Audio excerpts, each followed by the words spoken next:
Enquanto isso, mesmo com vento favorável, os navios persas levariam de 10 a 12 horas para rodear a costa e alcançar a Baía de Faleron. Em seguida, eles precisariam de mais tempo para desembarcar as tropas e cavalos. Se os atenienses derrotassem rapidamente os persas em Maratona, teriam tempo apenas para correr de volta para Atenas e defender a cidade no mesmo dia. Se, em vez disso, eles preferissem esperar, os espartanos talvez jamais chegassem, os persas os cercariam, e, o mais sinistro, era provável que os simpatizantes persas dentro de Atenas traíssem a cidade internamente e abrissem suas muralhas para os bárbaros. Era agora ou nunca. Por um voto de 6-5, os comandantes decidiram atacar ao alvorecer. Às 6 horas da manhã, os atenienses começaram seu ataque. Uma saraivada de flechas dos arqueiros persas caiu sobre eles, mas eles cercaram o inimigo tão rapidamente que a batalha agora tinha de ser combatida mão a mão e, como Miltíades previra, em combate cerrado os atenienses eram superiores. Eles empurraram os persas de volta para os pântanos na extremidade norte da planície, onde milhares se afogaram. As águas ficaram vermelhas de sangue. Às 9 horas da manhã, os atenienses tinham o controle das planícies, tendo perdido menos de 200 homens. Embora emocionalmente exaustos por esta batalha, os atenienses agora tinham apenas cerca de 7 horas para percorrer os 39 quilômetros de volta para Atenas a tempo de interceptar os persas. Simplesmente não havia tempo para descansar, eles correram, o mais rápido que seus pés podiam levá-los, sobrecarregados com suas pesadas armaduras, impulsionados pela ideia dos iminentes perigos a que suas famílias e co-cidadãos estavam expostos. Às 4 horas da tarde, os mais velozes haviam atravessando para um ponto que dava para a Baía de Faleron. O resto veio logo em seguida. Segundos depois, a frota persa entrou na baía e teve a mais inóspita visão: milhares de soldados atenienses, emplastrados de poeira e sangue, de pé, ombro a ombro para impedir o desembarque. Os persas ficaram ancorados por algumas horas, depois fizeram-se ao mar, voltando para casa. Atenas estava salva. Interpretação: a vitória em Maratona e a corrida até Atenas foram talvez os momentos mais decisivos da história ateniense. Se os soldados não tivessem chegado a tempo, os persas teriam tomado a cidade, depois certamente toda a Grécia e no final teriam se expandido por todo o Mediterrâneo, pois nenhum outro poder existente na época poderia tê-los impedido. A história teria sido irrevogavelmente alterada. O plano de Miltíades funcionou com margens estreitíssimas, mas estava baseado em princípios firmes e eternos. Quando um inimigo poderoso investe contra você, ameaçando sua capacidade para avançar e tomar a iniciativa, você deve trabalhar para fazer o inimigo dividir suas forças e em seguida derrotar estas forças menores uma por uma em detalhe, como dizem os militares. O segredo da estratégia de Miltíades foi sua intuição para levar a batalha até Maratona. Ao se colocar na passagem que levava a Atenas, ele ocupou a posição central na guerra em vez de na periferia do sul. Com todo o exército ocupando a passagem, os persas teriam um tempo sangrento forçando sua travessia, portanto resolveram dividir suas forças antes que chegassem os reforços espartanos. Uma vez divididos e com sua cavalaria diluída, eles perderam a vantagem que tinham e a posição central de onde poderiam dominar a guerra. Para os atenienses era imperativo combater primeiro a força menor, a que eles enfrentaram em Maratona.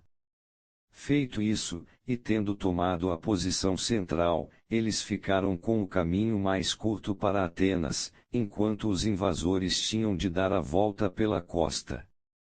Chegando primeiro em Faleron, os atenienses não deixaram um lugar seguro para desembarque. Os persas poderiam ter retornado à maratona, mas a chegada dos soldados atenienses ensanguentados vindos do norte deve ter lhes dito que a batalha já estava perdida para eles ali, e desanimaram. A retirada foi a única opção. Haverá momentos na vida em que você vai enfrentar um inimigo poderoso, um adversário destruidor buscando sua ruína, um montão de problemas aparentemente insuperáveis atingindo você de uma só vez. É natural sentir-se intimidado nestas situações, que podem deixá-lo inerte ou fazê-lo esperar inutilmente que o tempo traga uma solução. Mas é uma lei da guerra que, permitindo a um exército maior atacá-lo com toda a força e unido, você aumenta as chances contra você. Um exército grande e poderoso em movimento ganhará um irresistível impulso se deixado sem controle. Você vai se ver rapidamente subjugado. O mais sensato é se arriscar, enfrentar o inimigo antes que ele venha até você, e tentar enfraquecer seu impulso forçando-o ou seduzindo-o a se dividir. A melhor maneira de fazer um inimigo se dividir é ocupando o centro. Pense na batalha ou no conflito como existindo em uma espécie de tabuleiro de xadrez. O centro do tabuleiro pode ser físico, um lugar real, como maratona, ou mais sutil e psicológico, as alavancas de poder dentro de um grupo, o suporte de um aliado crítico, um causador de problemas no olho do furacão.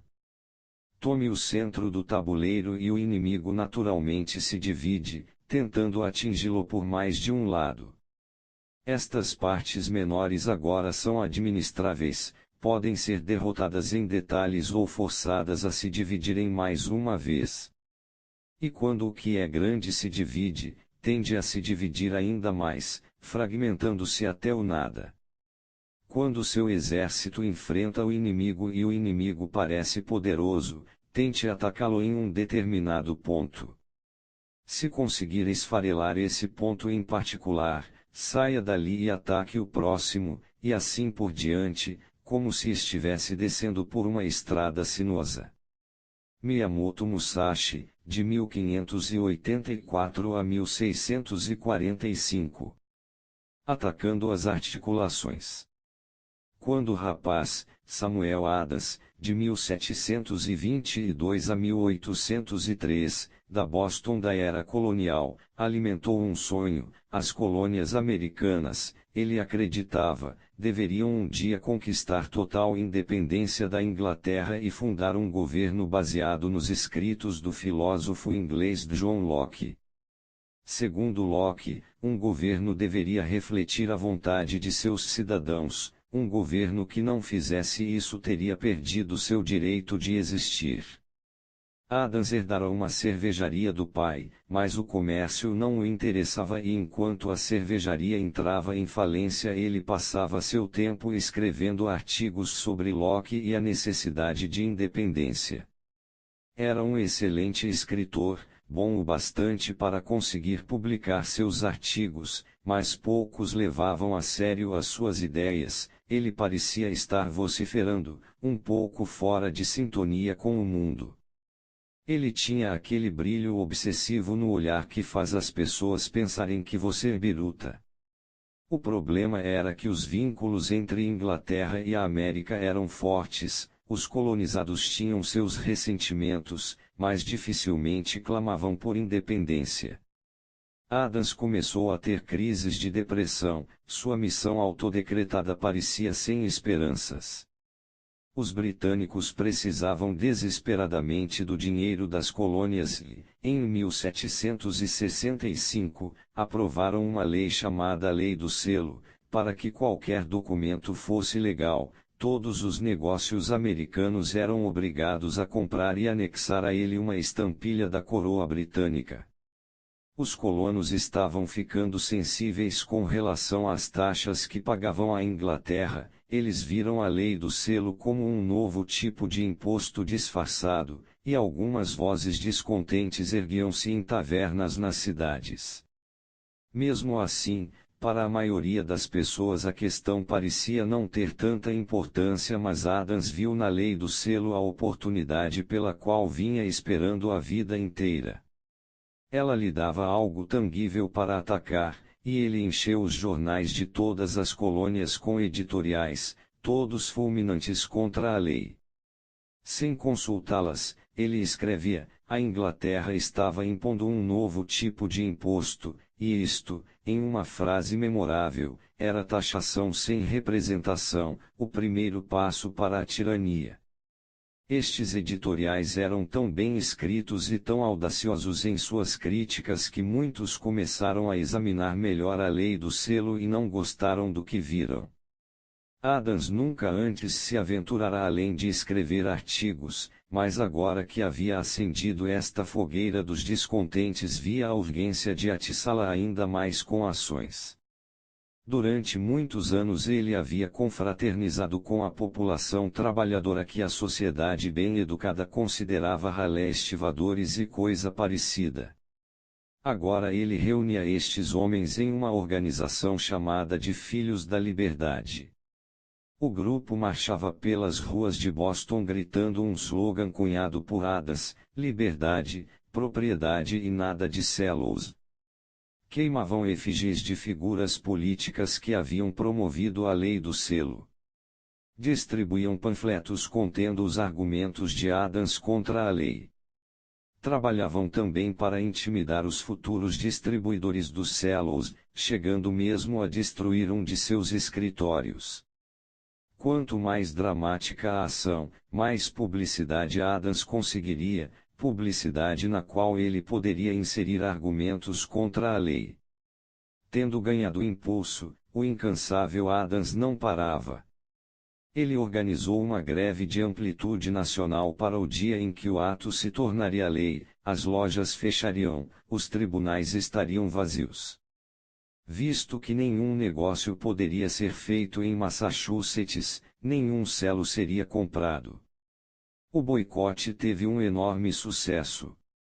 Os artigos de Adams, as demonstrações e o boicote causaram furor na Inglaterra, e houve membros do parlamento que simpatizaram com os colonizados e discursaram contra a lei do selo. Finalmente o rei George III se cansou e, em abril de 1766, o ato foi rejeitado.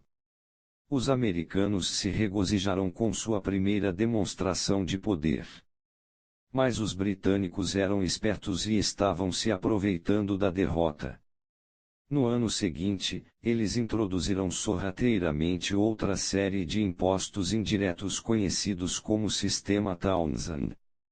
Nitidamente eles haviam subestimado o inimigo. Adams entrou em guerra.